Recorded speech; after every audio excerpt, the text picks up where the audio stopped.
everybody. Good afternoon, and welcome to another edition of Bringing Humanity Together. This is one of 3 open forums under the Bringing Humanity Together umbrella, where people can discuss topics related to the workplace and humanity in the workplace in a constructive way. So we want to know what the issues are that you're facing in the workplace, and because our goal is to work with both our employer and our employee to bring humanity back into the workplace. We go live on Tuesdays, Wednesdays, and Thursdays at 2:45, and then we start with a meet and greet for 15 minutes like we're doing now, and then we dive into our topic starting at 3 o'clock Eastern Time. On Tuesdays, we have our Share and Care with Cindy Chernoff, who's on our call today.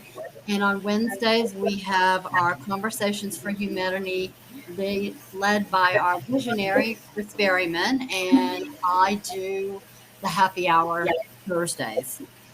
As you jump on, feel free to comment in the chat where you're logging in from. And if you are watching on the replay, feel free to use the hashtag replay so we can get in touch with you after the call. We are on Facebook and YouTube at the moment, and we can allow 6 people on the call at one time. So as you log into the Restream link, we will let you into the call, and feel free to participate or drop your comments in. How's everyone doing today? Oh, I am just so humbled and honored to be here today. Actually, I'm on the go because, as you guys may or may not know, I was actually interviewed on my first live radio program today with Tiffany Warner for Moments of Clarity with Tiffany Warner today. That's why I'm on the go today. So I'm doing great after my first live radio interview. And again, thank you, Carla, for actually jumping on today and calling in. I really am humbled and honored that you're able to do that. It was just a great, engaging show today. It was truly amazing.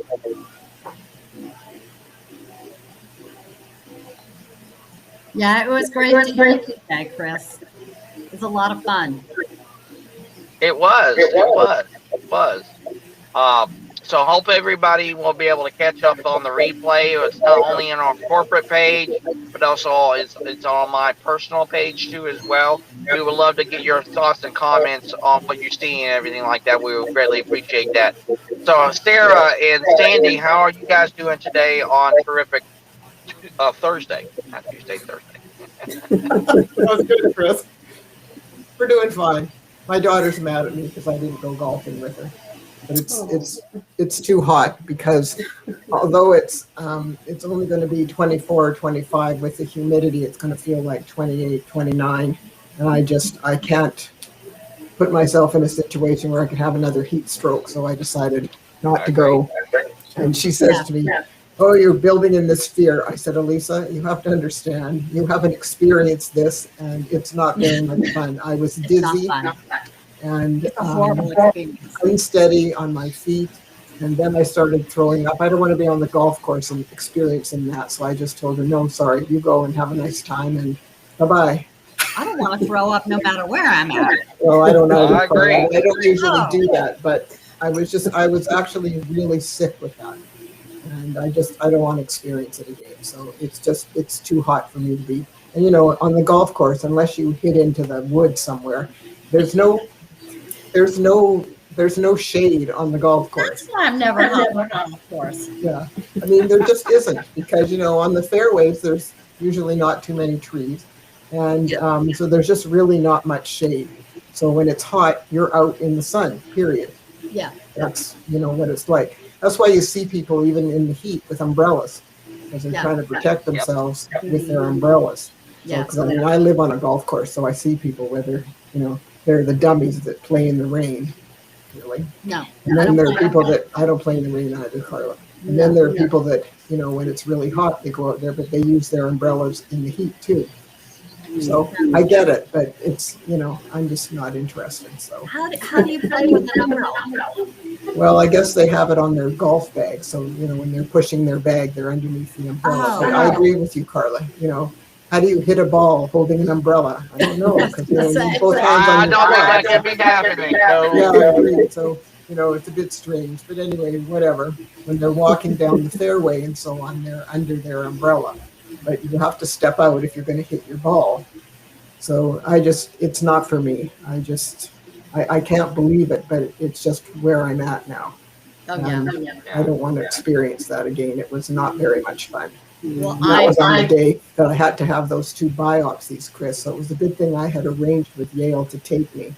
So he dropped me right off in front of the hospital and went and parked the car, and then he came back and walked me to where I had to go and waited for me and took me back to the car and, everything. So, and, with the biopsy, you just lie on the table. So I wasn't exactly walking around or doing anything. So it was fine. But, yeah, I don't want to deal with that again. So. Well, I know I drink plenty of water when I play. Well, I do too, Carla. I mean, I have a water bottle right on my golf bag, but, it doesn't matter. I always drink a lot before that, and then you got to run around and find a toilet. Well, I have my strategic stops, and I know where every water stop is, and I'm do too. 10 ounces per hole. Yeah, there are toilets on the golf course, but so you gotta wait till you can get to one. It just is what it is, but that's okay. It's just a matter. You got to hydrate, and because I told you, I mean, when I was throwing up the last time, all I had in my stomach was water, so that's all that was coming up. So, Sarah, how are you doing today? Extremely well, thank you. Really pleased to be here again.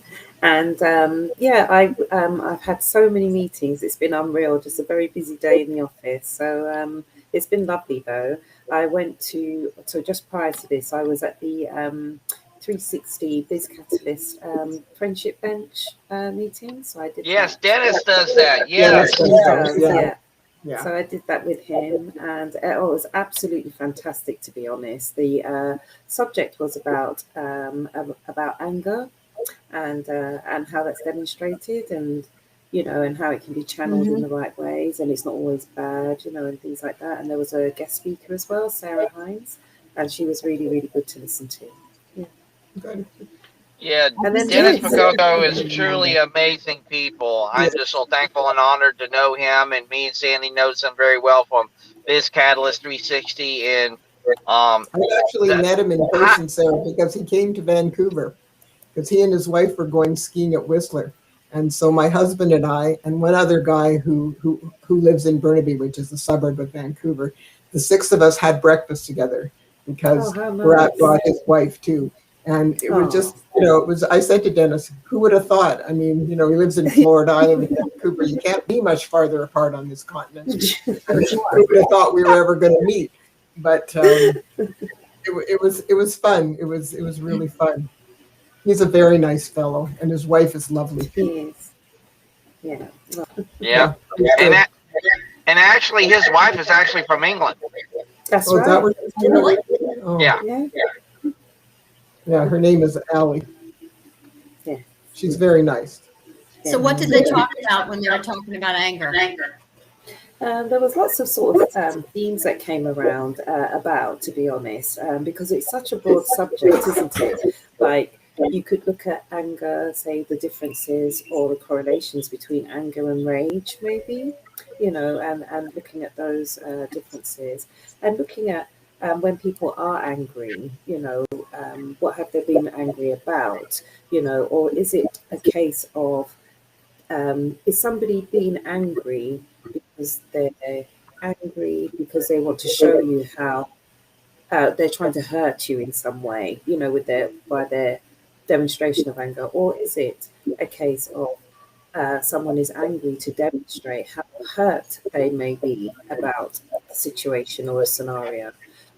So I thought that was quite interesting. And then also, I'll just actually find it because I don't want to actually misquote. But I felt that the question was, these 2 questions that were posed were really, really interesting. So the first one was, how do you hold your anger with the same caring hands as you hold someone else's? Which I thought was a very, very interesting Ooh, I concept. like that. Yeah, me too. I do.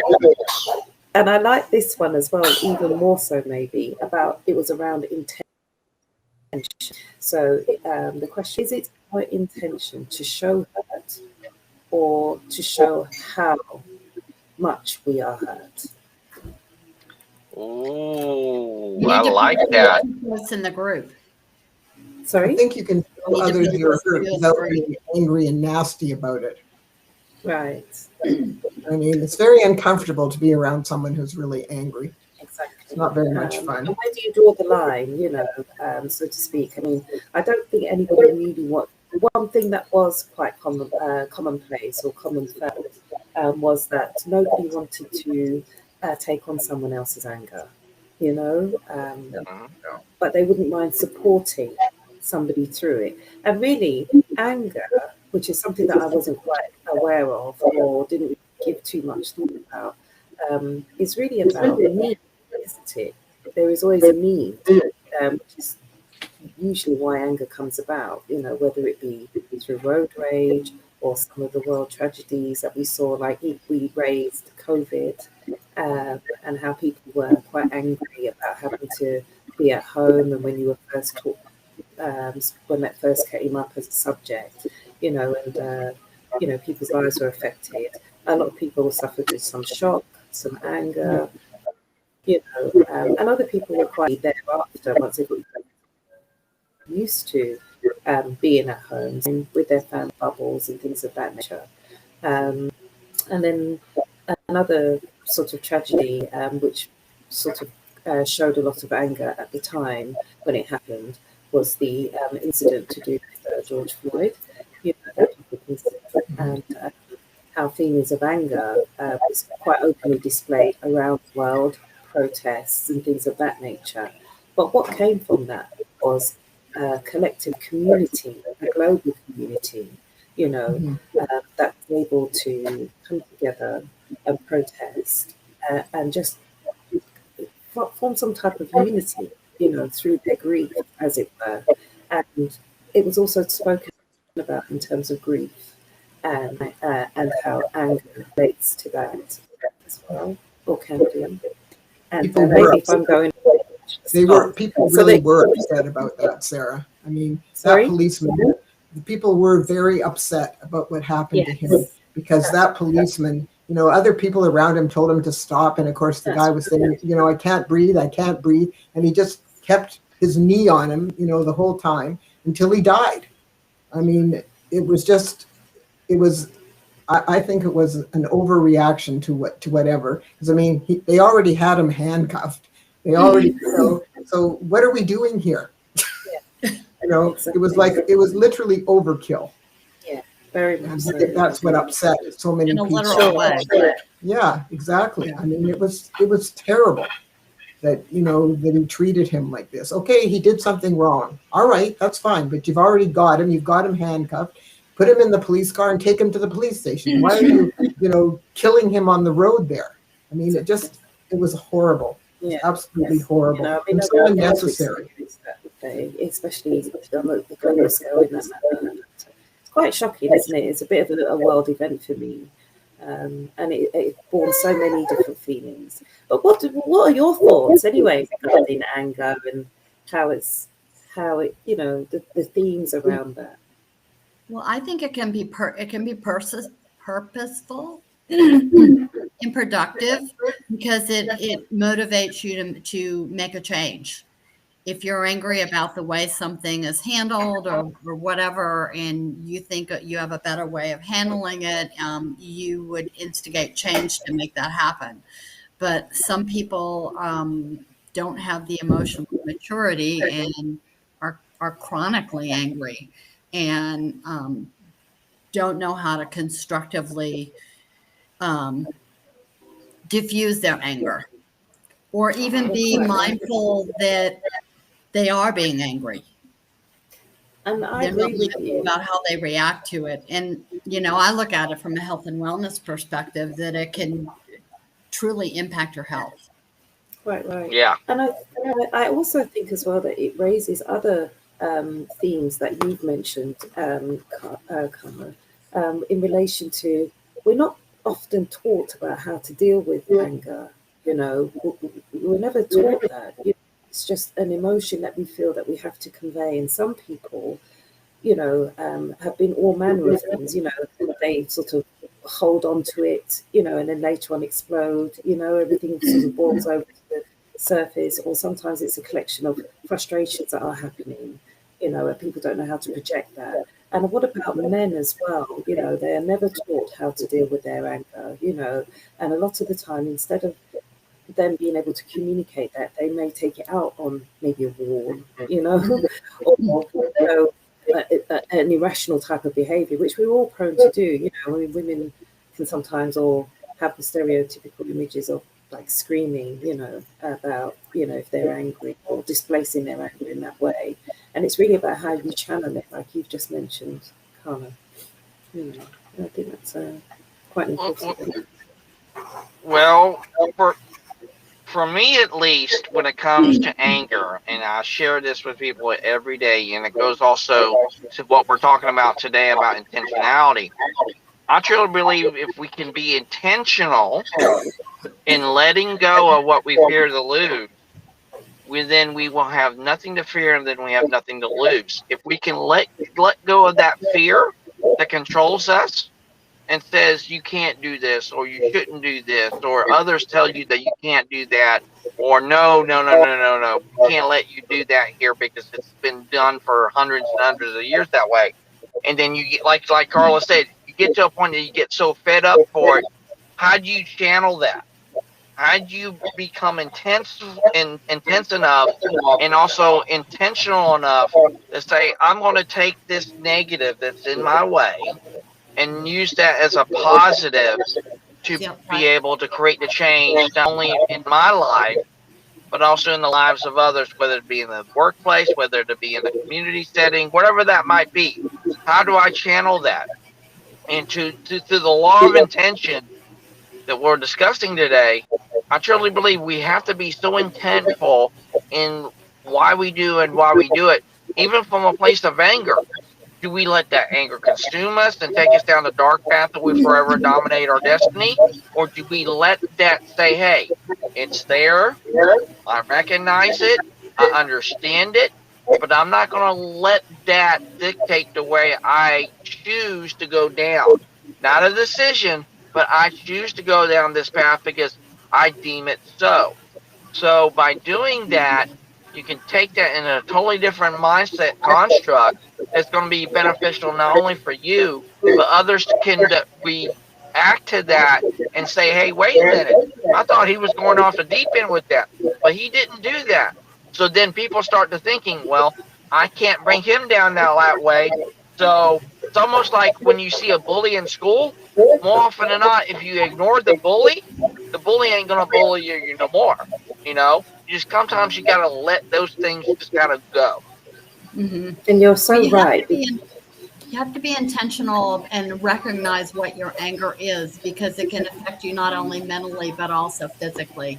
And be aware of it. I know in the past week or so, with all the world events going on, it's just been very frustrating for me, having been a Marine Corps mom and knowing people overseas and knowing how State Departments work and consulates and embassies and things like that. And it just the whole thing just has infuriated me, and I've had to recognize my anger, and I rarely get angry, but it was like consuming me, because it was just like I knew I couldn't do anything about it. And then I had to find ways to cope with that anger. It was turning off the news, getting out and exercising, going and play golf where I couldn't think of anything else except playing golf. All those kind of things. In being intentional about it to preserve my own mental and physical health. Yep. And figure out, okay, what things can I change and what things can I not change? And if I can't change it, how can I deal with it? Exactly. It's all in the way that we actually react to things from a place of intentionality. If we let the trial or tribulation or obstacle or whatever that might be, a person, issue, whatever that might be, if we let that dictate the way we think and do, that comes from a place of emotion. Get it, got it, good, understand that. But once we take a step back out of that emotion to a certain degree and say, hey, how would I approach this to better myself and to better others? Do I let that very thing determine my future in the way the outcome is going to project it? It's just like what Carla just said. The things that I can control, and the things that I can't. But again, the one thing we can control, and this is what Stanley says a lot in a lot of our calls, the one thing we can't control is our attitude. And the more we can control our attitude for the better, not only do we become better people for it, but we become better leaders, better teammates, better community people, the list can go on and on. So it's how we do that that really makes the difference. Well, we set a good tone for everyone we're around, and you set the tone. If you come walking into the workplace, for example, yelling and screaming, everyone's going to head for the hills, and you're not going to get any cooperation. It's almost like raising kids. Yelling and screaming at your kids does nothing. You know, people go, well, I grew up, my parents were spankers and yellers, okay? And I swore I wasn't going to be that way with my kids. And I would jokingly tell people, you know what? There have been times my kids have made me so angry that I could not hit them hard enough. So why bother? I didn't yell at them. Exactly. But, you know, I'm just like, what you're doing is not acceptable. I love you for you and who you are, but what you're doing is not acceptable. Well, if you have the right consequences, Carla, they probably won't do it again. I mean, those are the kinds of things, you know, like I said before, it's a lot easier to raise stupid kids than it is smart ones. Smart ones will push the envelope big time. Oh, yeah. We have to stay calm, and we have to come up with consequences that matter to them so that they'll quit doing this stuff that's not good. And, you know, it's like Chris said, with regard to what we have control over in our life, we have very little things that we can actually control. But the one thing we can control is our attitude about things. And people who are always negative and always angry, they don't have a very happy life. It's a matter of stepping back and saying, okay, maybe I can't control this, but I can fix it for me and have a positive outlook on things, you know, so that you can problem solve and deal with things in a different kind of way. And if you can do that, you'll be a much happier person, and you'll have a whole lot less stress, so you'll probably have less physiological issues, because, you know, those kinds of things just wreak havoc on our bodies. It's just not worth it. So it's really important. I mean, my son pushed the envelope all the time. There were days when I just wanted to kill him. But, you know, instead, I would sit him down and I would say, you realize that when you do this, it's wrong and it's not appropriate. And therefore, this is the consequence you're going to suffer today for having done that. And if you don't want to deal with these kind of consequences again, you will stop doing what you're doing, because you know darn well you're not supposed to do it, but you just do it to get a rise out of me. I mean, that's really why he was doing those things. His older son is exactly the same. Jack pushes the envelope all the time. And that's why Mark phoned me, you know, in a panic. Mom, I need your help. You know, Jack's turned into me. And I said, yeah, well, I feel sorry for Kim. I did. I laughed. I said, I feel sorry for Kim. You're getting exactly what you deserve. What goes around comes around. I said, well, what do we do? I said, you need to sit down and figure out what consequences matter to Jack. And then you have to exercise those consequences so he'll stop doing this. Because one of the things he did a couple times was he would bite me. So I said, Jack, why did you do that? Well, you made me mad. I said, I see. So would you like me to bite you every time you make me mad? He said, no. And I said, well, then stop biting me. I mean, you know, I didn't get mad at him. I just was calm. And I said, don't do that. It hurts. And if you continue to do that, I will bite you back. Just looked at me and said, you will? I said, yeah. Yeah, try me. Like you will. Yeah. So it's just, you know, what are we doing? And especially with smart kids, you have to really be on top of things. I mean, both my kids are smart. My son is very smart, and my grandson is scary smart. I mean, he's really, I mean, Jack was reading before he was 3. Wow. And he wanted to learn. That was the thing he always wanted to do. He wanted to learn. And, you know, when you'd read him a book, if it was a book that he knew and you left out a word or whatever, he'd tell you, you didn't read the word such and such, you know, because I mean, he knew the book by heart. Wow. So it's just interesting. But it's the same with other people. It doesn't have to be your kids or your family. You have to get to know the people that you work with and that you do things with in your community and so on and so forth, so that again you can have a good relationship with them and get along with them and help them as a leader to be the best they can be. And there's nothing wrong with doing that. But if you're angry all the time, people won't want to be around you. I mean, just like, you know, that dentist I worked for had an anger management problem. That was not a fun place to work. It really wasn't. He was just horrible. And he had no control over his temper and his anger. And so he took it out on everybody. And that's why so many of us left the practice, as well as a lot of patience. Yeah. So, well, you know, after a while, if you're so nasty to people, they're not going to want to be around you, and they're all going to leave, and you're just going to be sitting there in your anger. Yeah, exactly. And yeah, you can understand I think my why. son probably isn't going to have kids because he's afraid they'll all turn out just like him.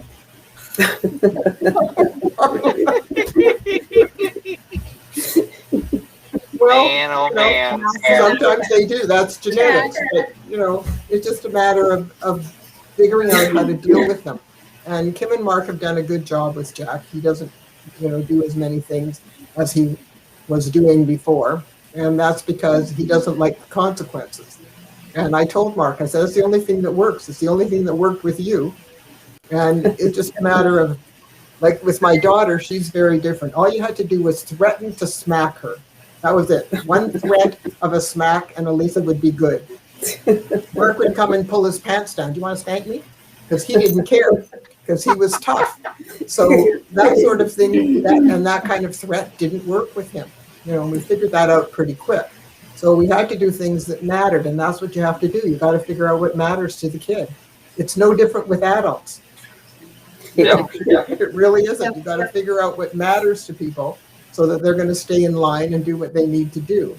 And it's just, that's all about getting to know people. And you have to listen to get to know them, so you find out what matters to them, what concerns them, what scares them, what, you know, all those different kinds of things. And it's very important to pay attention so that we can deal with them effectively and help them to overcome some of this bad stuff and be the best that they can be. And if we can do that, it's a win-win for everybody, because their self-confidence and self-esteem will rise, and so they'll work better. And that means they'll be a better contributor to the organization. So it's good for them and it's good for the organization. So everyone wins. You know, it's again, we're not talking rocket science here. We're talking, you know, what are we trying to do? Well, if we want people to get along, we want them to do well, we have to help them to be the best they can be. So we need to pay attention. And again, it's not that hard. It's really not. But it's just a matter of realizing that that's something that we have to do when we're dealing with other people. And, you know, it can actually be fun in the end. You know, if you can help somebody and turn their behavior around and they start doing things really well and you compliment them for what they're doing, it's, you know, just everybody feels better. So, you know, again, it's not that hard, but it's something that you need to pay attention to and be able to do it so that people do fulfill their potential and contribute well, so they feel good. And then everybody feels good. But, you know, you wake up in the morning and decide you're going to have a bad day, you'll have a bad day. You wake up in the morning and decide this is going to be a good day. It won't matter what obstacles are thrown in your path. You will find a way to deal with them because you've decided you're going to have a good day. It's just a matter of, that's something we can control. And if we don't control it, so we have bad days every day. That's not much fun. Right. Well, it's just a matter of looking at it. That's where you make intention in practice intentionality to intent to truly work to have a great day. Not saying I'm going to make it a great day and then not do it, or I thought I'd make it a great day. You actually look at each thing that comes up and see what you can do to make it a positive as opposed Yeah. to negative. Problem solving, Carla, and I think if you have a positive attitude, you can either fix it yourself or you'll get some help, get somebody to help you fix it. It's just, nobody's life is a long, straight, smooth road. It doesn't work that way. There are always going to be bumps and washouts and hills and mountains and curves and all sorts of things that we're going to have to deal with. But it's just a matter of stepping back and figuring out how to problem solve a solution. And if you can't figure it out, get help. I mean, again, it's not that hard, but it's a matter of paying attention to dealing with your life and making it better so that we can be happier and not be angry all the time. People who are angry all the time, you've got to feel sorry for them. What kind of a life is that? Ugh. Yeah. It can't even be much fun for them. Yeah. Seriously, it can't be. So anger, yeah, sometimes things rile us up, but it doesn't mean we have to stay in the state. Yeah. It riled you up. So take a few deep breaths and step back.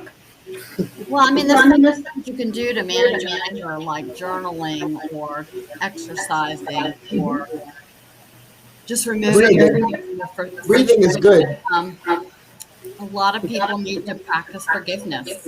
Maybe you came from a bad relationship and you're still harboring that anger with that bad relationship. And forgiving is not necessarily forgiving saying, oh, that's okay that you did something bad to me. It's saying, I'm not going to let it control the rest of my life, and learning how to forgive people. And especially like in the situation of divorce, when you've got two parents that have divorced children, they're always going to be your children. You didn't divorce your children, so you need to make the situation the best it can be for your children. Yeah. Because they're always going to be your children, and you're always going to be their parent. So you're going to have to. It's not what my brother's ex-wife did, and that's why she cut herself off from her daughter. I mean, it was stupid, and it's funny because Paula's not a stupid person. So it was kind of interesting what she did to herself, how she cut herself off. She's remarried. She married a guy, and he had a couple of kids. So she's now got little boys. But you also have to go and let that person be responsible for whatever relationship it is that they create with that child. Yeah. Because you don't have control over that. Well, I mean, kids are always interesting. I like kids. I think they're fun. I think they're interesting. I like listening to them, and like with my grandsons, I love playing with them. I mean, I love doing whatever they want to do. I'm happy to do it with them. They want to go to a movie. They want to go out for lunch. They want to go to a bookstore. They want to play sports. I'm happy to do it. And my older one is always challenging me. One day we went to a playground, and there were little girls doing handstands and cartwheels. So he looks at me and he says, "Can you do that?"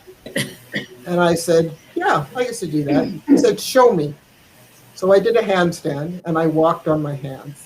And then I did a cartwheel, and my husband was standing there, and he came over, "What the hell are you doing?"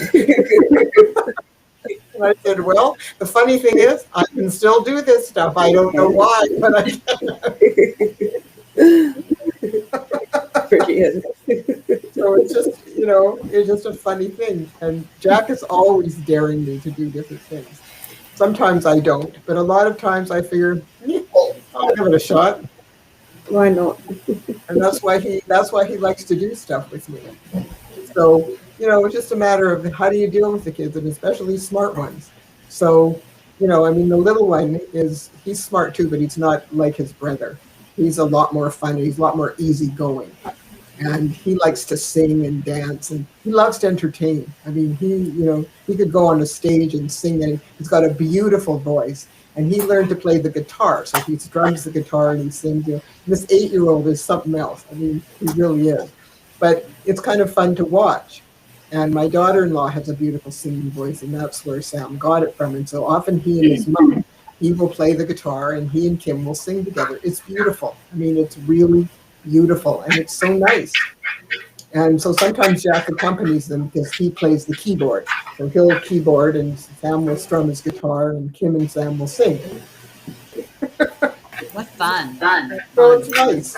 But again, it's a matter of dealing with people in a way that that makes them feel good, or that allows them to do the things that they're good at, that they enjoy, and so on and so forth. And then you have fun, and everybody has fun. And, in my view, life is too short not to have fun. And that's why I think that people who get stuck in their jobs that they hate, I think it's really a shame. Because as an adult, we spend more time at work than we actually spend anywhere else in our lifetime. And if you hate your job, that means basically you hate your life. That's a pretty sad statement. So, I heard a percentage of like 70-something%. yes, it's over 70% of most people that have been interviewed that hate their job. I mean, how sad is that? I mean, the only job I hated was that one horrible dentist, and I didn't stay there very long.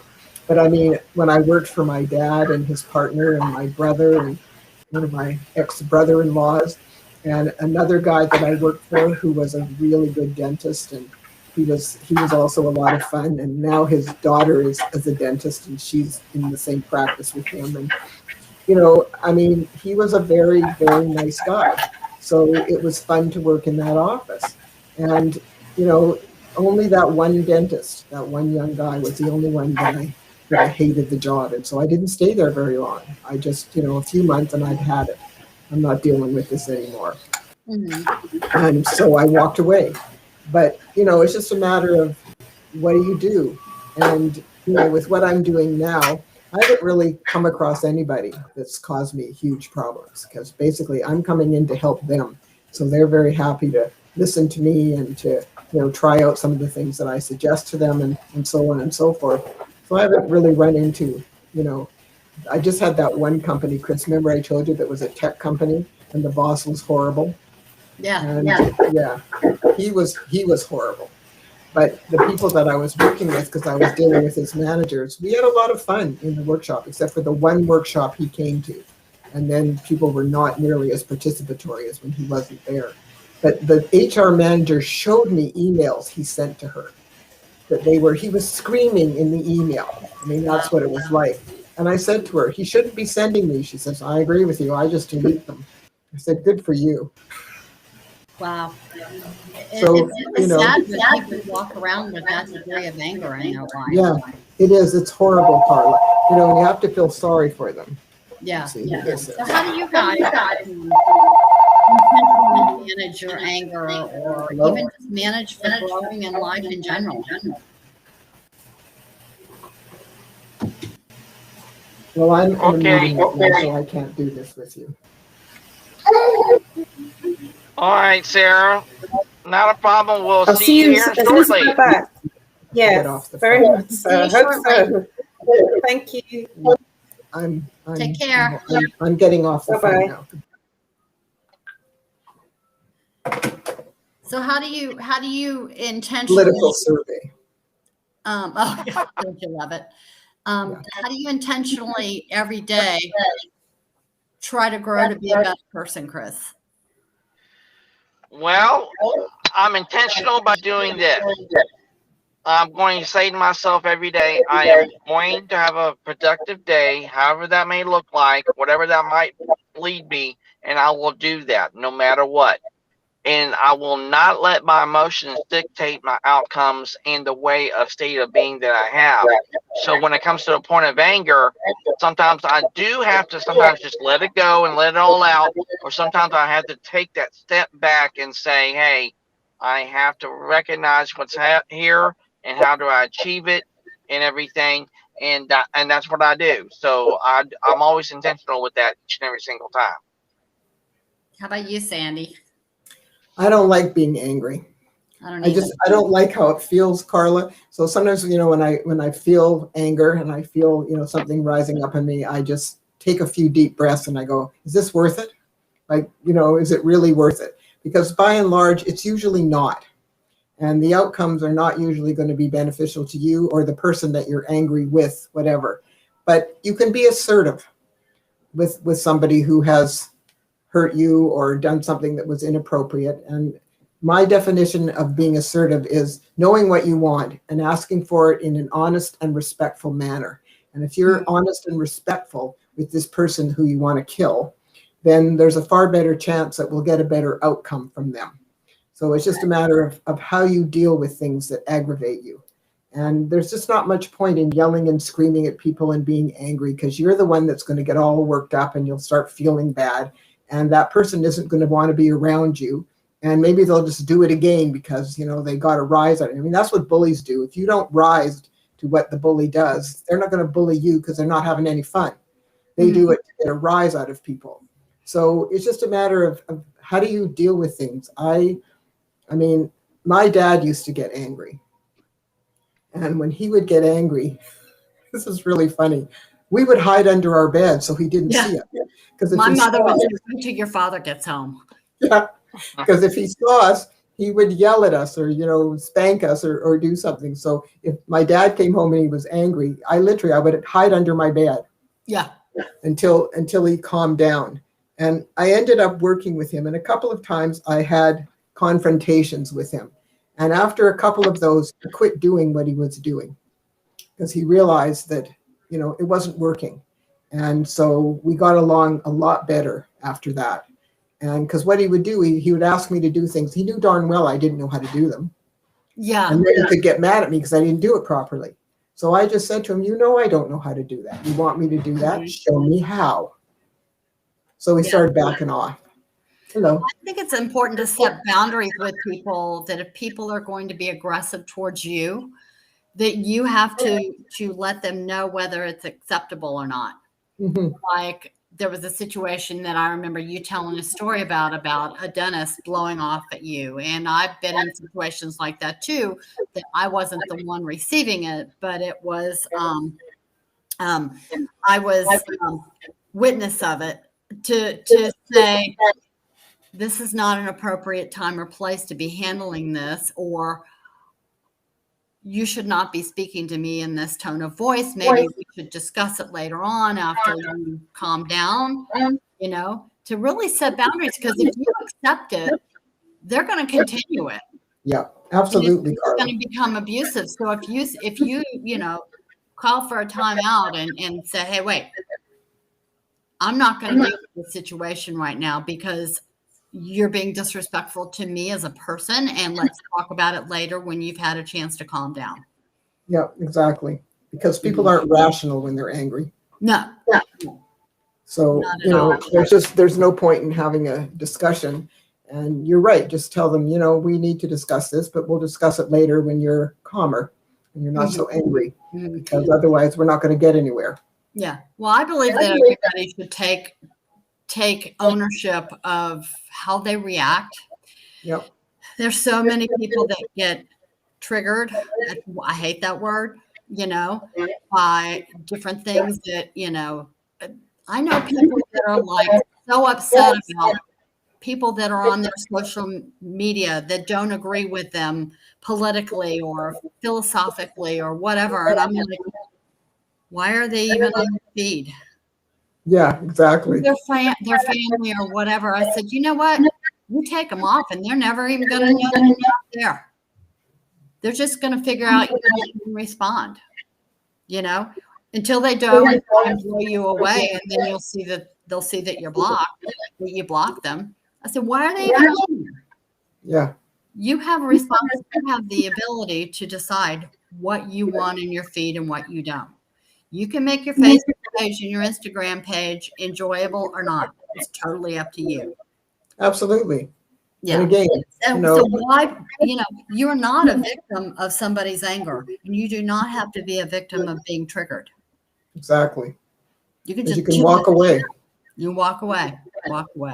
So, and I think that's part of your own personal growth and how you show up for people, and whether you're going to play the game. If you got somebody that's bullying you at work and always wanting to make you look bad, you have a choice to either feed into it or not play their game. Yeah. When you don't play their game, you're going to diffuse it. Well, and they'll pick on somebody else. Yeah. And, I think I'm the one looking like an ass, not me. Yeah, exactly. I'm just going to doesn't make sense. And I'm not going to allow them to control the way I react. No. And besides, it's not very much fun. So It's just, there are people that that do that, and that's how they get their kicks. Yeah. No. And I don't like being around people like Not that. with this girl. You and I think a lot alike in that respect. I don't have patience for it.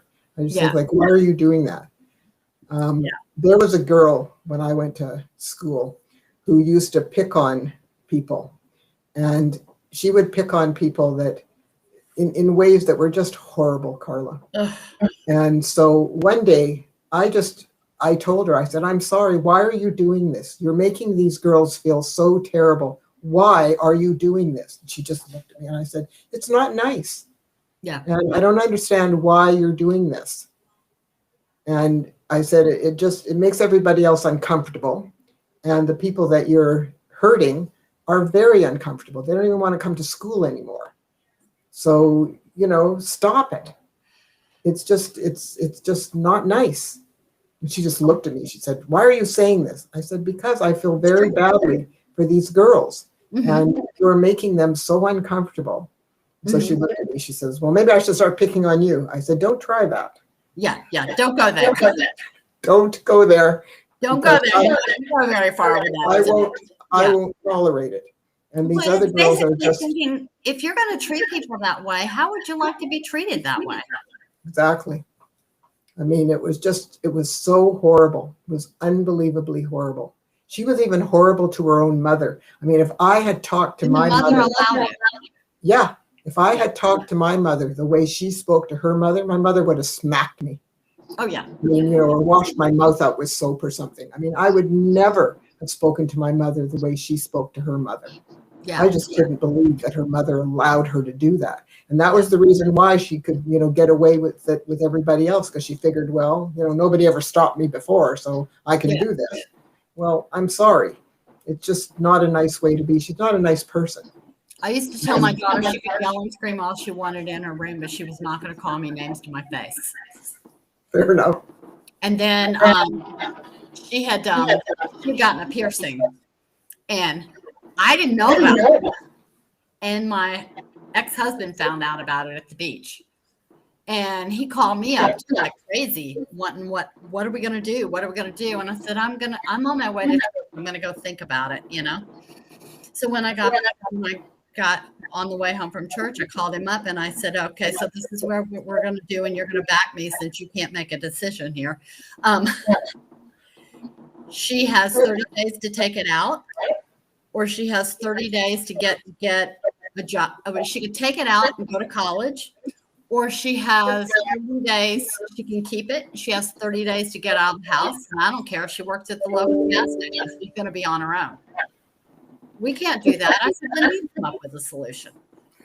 Exactly. Of course, I was the unfair parent. I said, I don't care. These are your choices. You decide and you let me know what you want to do. Yeah. Yeah. So she went to college. She went to college. I'm sure she laugh did. about it now. She's 30. She just turned 35, but we laugh about it now. But you know what she told me? She said, Mom, I'm really glad that you were a hard ass on me. And I'm like, break a bar, pat myself on the back,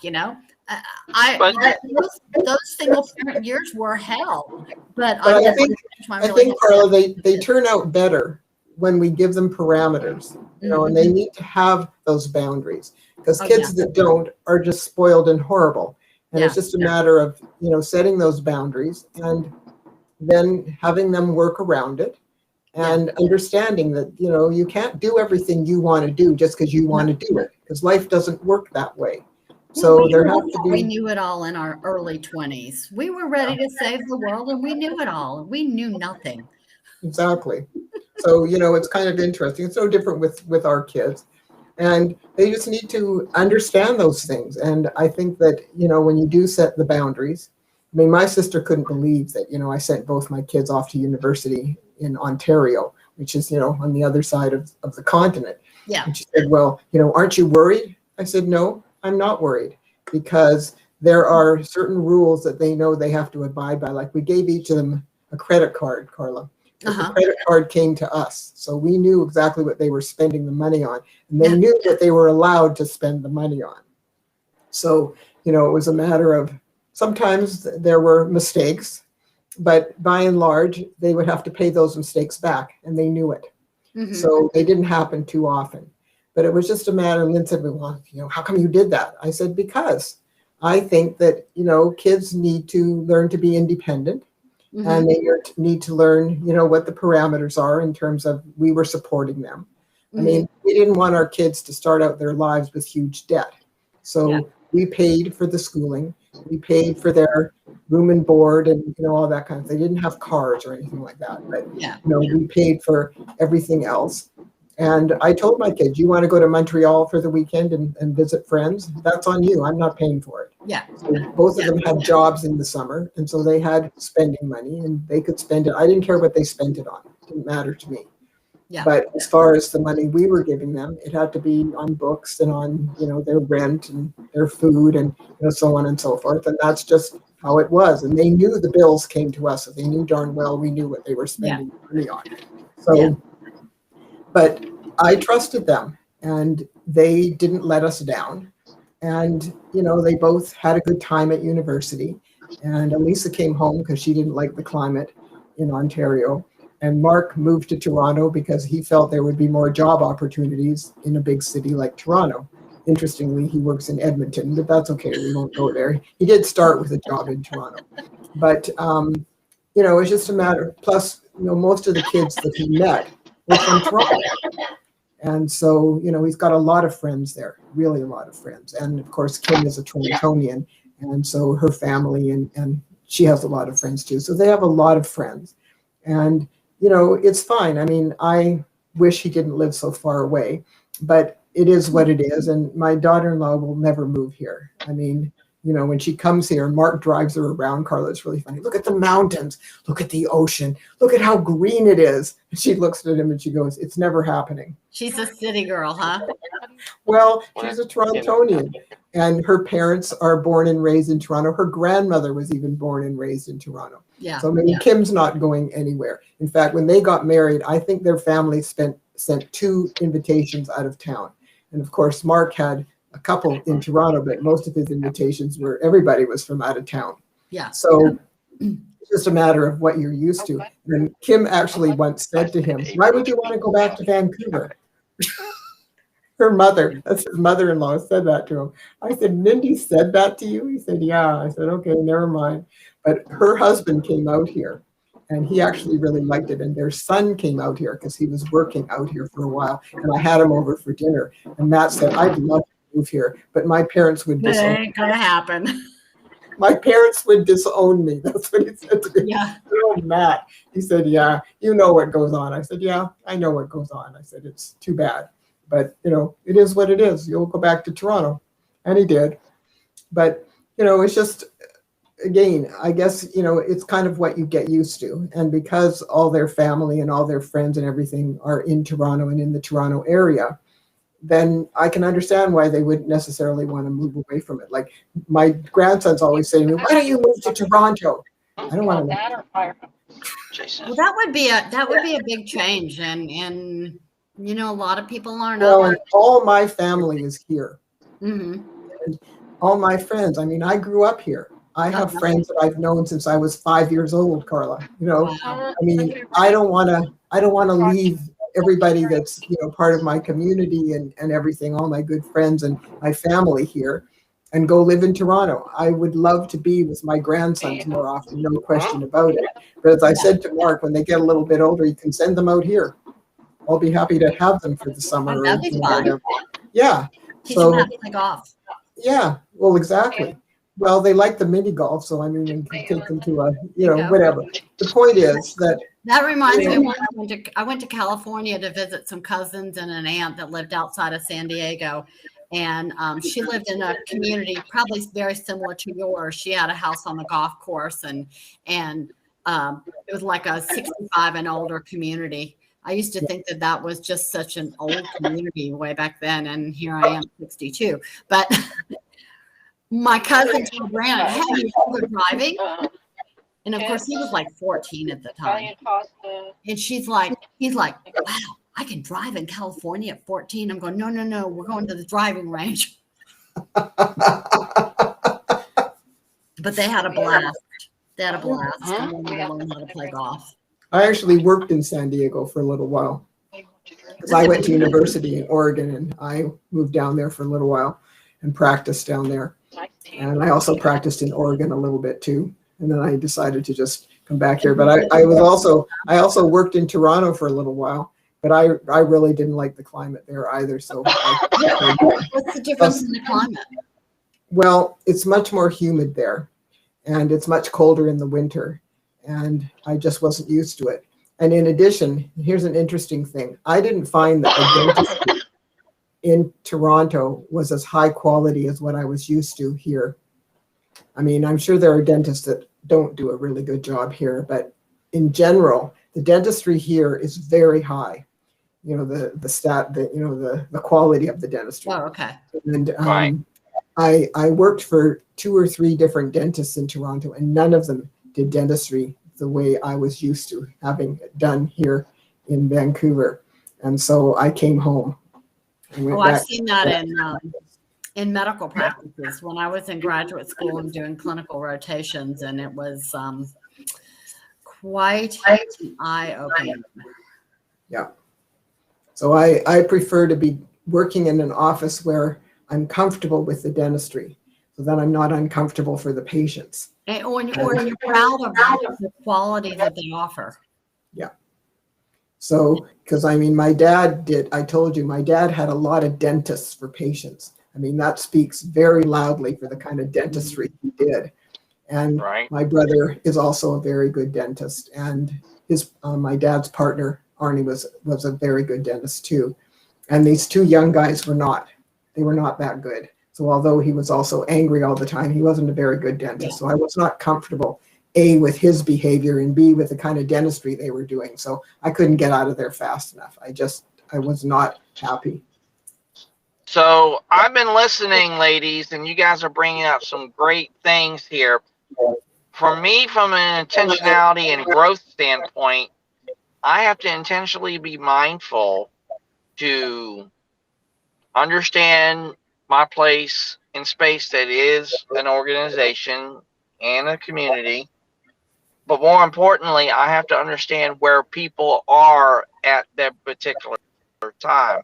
So if I can meet them where they're at in their day to day and find out what's either troubling them or what's on their mind, whatever the case may be, I have to at least keep that environment open for that dialogue to such a degree that they can meet me where I'm at as well as I meet them where they're at.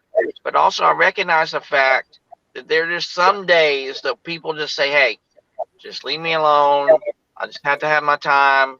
And see, sometimes by us recognizing that maybe by giving them that time, that gives them time to come to meet to us, or vice versa, or whatever that might be. So if you are very human and humble, and you're just are so filled with humility, things happen for the better if you just let things go to where they let you know where they want to go at any given time. You don't dictate to them, you don't push on them or anything like that. So I truly believe if you just let things be for what it's naturally going to be, it's going to be great. And I believe there's a video that's going to talk about this to such a degree from John C. Maxwell, because again, John C. Maxwell has a lot of great nuggets from not only wisdom, but also when it comes to intentionality too as well. Mm-hmm. Hold on just a second.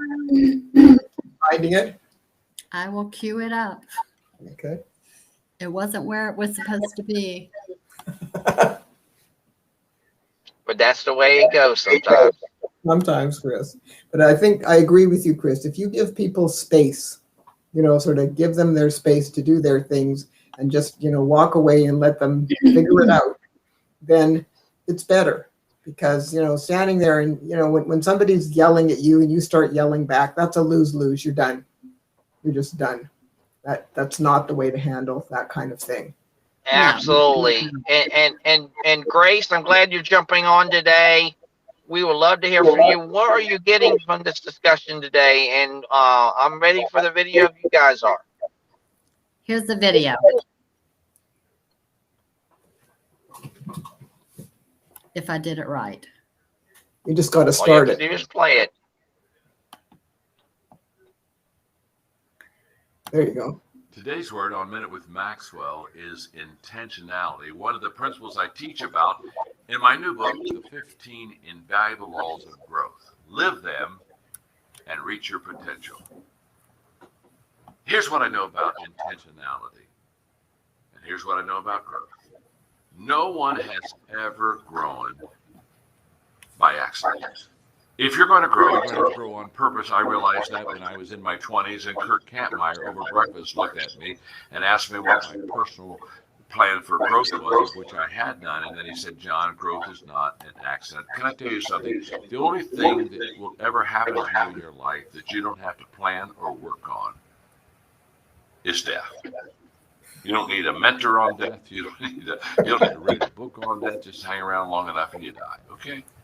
Everything else, you've got to do it on purpose. You've got to be intentional.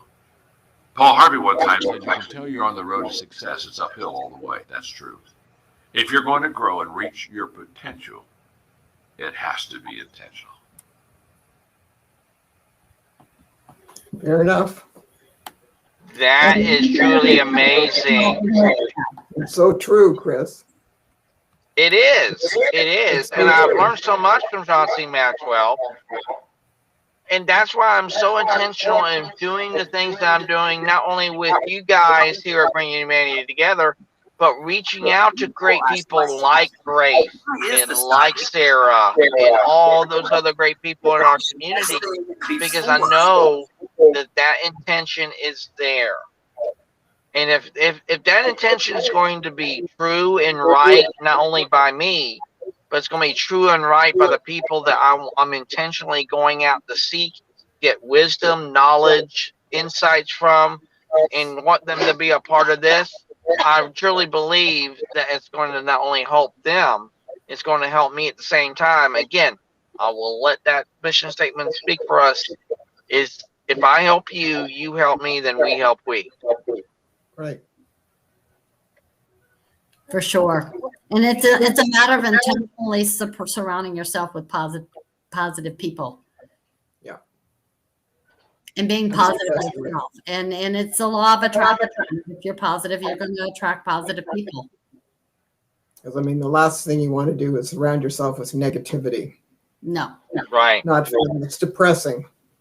It's just, people that are negative. I really don't like being around people who are negative. I just find it so uncomfortable. I feel sorry for them because that's how they're living their life, but I don't want to be in their bubble. Well, they weigh you down. Like they do, Carla. Like you're a hot air balloon and you want to rise and be positive, and they're like sand weights around the edge of the balloon. You know, it's terrible. Yeah, the sandbaggers. Yeah, sandbaggers. That's a good term. I like it.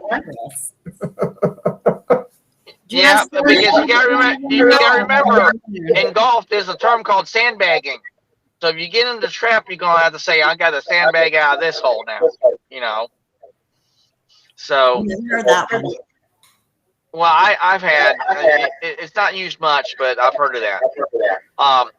But again, how are we going to be intentional enough to lift others up as the way we want to be lifted up ourselves? How do we do that? How do we get to that point?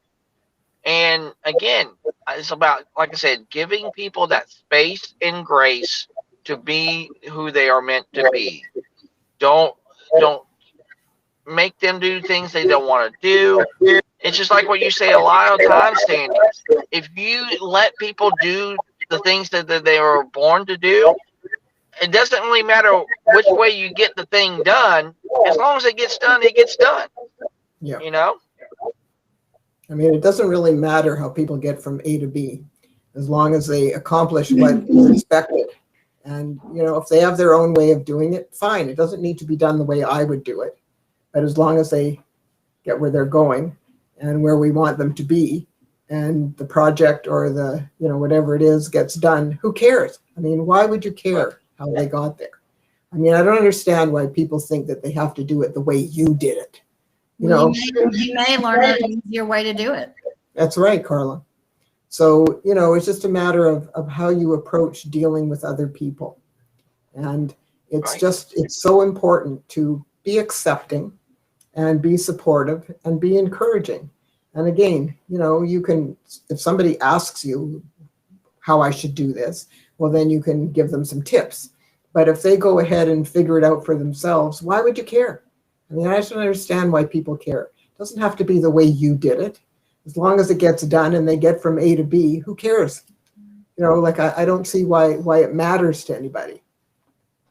It's just, to me, that just seems strange. So to all our watchers and listeners of today's show, we would love to have that great engaging conversation with you about this topic and so much more. So Grace, thank you for joining us today. And again, Sarah, thank you for joining us today. You are 3 for 3 this week, so we love that this week. I mean, you're hitting home runs already 3 days straight. I'll take it and everything. So for me at least, and this is going to be my call to action early because I'm out ready to pick up some dinner tonight. My call to action is just be intentional, not only with yourself, but be intentional with others. And if you can be that intentional, not only will good things happen with you and for you, good things will happen with others with you in the very same term. And that's the only way to get things done, Chris. People who aren't intentional don't accomplish much. Because being intentional means you have motivation to move forward and do something. And if you don't have any of that in you, then you're not going to be accomplishing much in your life, period. I mean, it's just, it's a lot of people that just get nothing done. You wonder what they do all day. Well, and that's the thing that I'm so cognizant of is when I'm asking people about being a part of the community or wanting to be a part of our organization, I always am cognizant in saying, where do you see yourself in the grand scheme of this? Do you want to be a part of the community? Great. I understand that. Get it. If you want to be a part of the organization, great. But see, I'll leave it up to them and them alone to decide which way they want to go and how they want to choose their path. It's not for me to choose. It's not for us to choose. It's for them to choose and choose alone. And the same thing, like a leader can share the vision of what an organization is all about, but also share that path that they have been on to a certain degree, but at least keep it open enough that others want to join on that same path and say, hey, if this is the path that I choose to go down, and then this is what the leader has shared with me, then great. I would love that. But then again, I don't dictate onto others. Well, we shouldn't as leaders dictate to others. Or more importantly, I dare to say, we shouldn't dictate to others in our very same community or team. We should be open and honest with people and say, hey, that may not work for me, but this is the way what works for me. And by doing that and having that open discussion, we can meet them where they're at and they can meet us where we're at, and we can come together at the table of humanity. Yeah, for sure. Not that hard, Chris. It's really not that hard, but some people make it hard. Yep. So sad. Yep. So what will be your call to action for Carla and Sandy? Be intentional and grow. Be intentional to say that you're going to learn a new thing every day. And don't be afraid to cross that line you've drawn in the sand. Because if you always stay behind that line, you're never going to grow. It's it's so much more important to continue to learn and do and so on and so forth. And people who don't, they miss opportunities, and they're not gonna enhance their brain power, and they're not just going to grow as a person. And it really is important to be intentional and to move forward with things. And it's more fun. It's more interesting. Yep. You know, people who are robots, they're not too interesting. I agree. I agree. I mean, one of the So, things that makes humanity so interesting is how we're all different. And I think Yep. that's what's cool. It's cool that we're different. and see, that's what makes humanity so special by design, and I truly believe by default. We can come together from a common purpose, common goal, common vision standpoint, and say, hey, this is Carla's way, this is Sandy's way, this is Chris's way, this is Lisa's way, whatever that might be. But we can come together from a commonality standpoint and embrace those commonalities. But I dare to say we can even embrace our individuality even more so and even build upon that. And that can also be intentional too as well. And it should be intentional. Absolutely. And again, Chris, it's not that hard. You know, it's really not. Yep. And it's also, it shows that you're accepting of other people. And that's another thing that's important. And, you know, that shows respect and different things. And especially, you know, today where we've got such a diversity of people in our communities, you know, that have come from literally all over the world. And it's interesting to learn more about their culture or their education or their background or their religion, or it doesn't matter what it is, but it's an opportunity for us to learn about them. And something that's different. It's just like, you know, what you learn when you travel. That's why travel is a great educator, because you go to a different country, you see different cultures, you see different geography, you see different architecture, you know, you see all different kinds of things. And you can learn from people who come from those different places. Mm-hmm. So it's an opportunity and that's why you have to be accepting and be open and listen. It's the best way to learn new things and different things and be able to deal better with people. So exactly. You know, it's, again, not rocket science. Well, I think when you have an international business, you really need to take into account and learn about all the different cultures of the countries that you're not only working in, but all the different cultures of the people that work with you. You know, you might have a solo medical practice or a dental practice or something, you know, a business, and have several different cultures working in your business, and it's important to know about those different cultures. Yep. And I mean, it starts with kids when they were little. When my kids were in Milan, we used to have international days at school where we learned about everybody's culture. You know, the school my kids went to was very diverse. Yeah. And so they always had, usually at the end of the term, they would have a potluck. And, you know, all the different people would bring different foods. And some of them even had restaurants. And so the kids got to try different things and, you know, so on and so forth. And also to learn about the different religions and the different cultures and so on. And it was something that helped them to get along with the other people. And it also helped the parents. Mm-hmm. It was good for the parents too. It all goes back to the golden rule and treating people the way that you want to be treated and treating everyone with kindness. The golden rule of business. The golden rule of business. And we are aimed to bring that into a lot of businesses today that don't really see that as an opportunity, not only to learn and to grow, but also to create that environment to thrive too as well. It's like what you said before a lot, Carla. Why teaching people just to survive in their settings, whether they can actually truly thrive? Thriving and surviving are two different things. They are. But if we give people the opportunity to thrive, they can soar to wherever they want to go. And nothing's limitless unless they deem it so. Yeah, absolutely. I connected with somebody today who I hadn't talked to in a while on LinkedIn. I said, hey, how's it going? It's been a while. How's your business gone? Oh, we're plugging along. I said, just plugging along? I just can't imagine going through life just plugging along. I know. Well, with a lot of the restrictions that are due to this pandemic, that's just how some people are surviving today. It just is what it is. Mm-hmm. You know, I mean, the hospitality industry has just been, you know, almost shut down because people can't really travel. So it's, Right. yeah, My business is something that really should not have been impacted by the pandemic at all. but But it I'm has. along, and I'm thinking to myself, are you doing something that's really a passion for you, or are you just going there for the paycheck? Yeah. Right. All right. Well, listen, you guys have a great evening. You too, Sandy.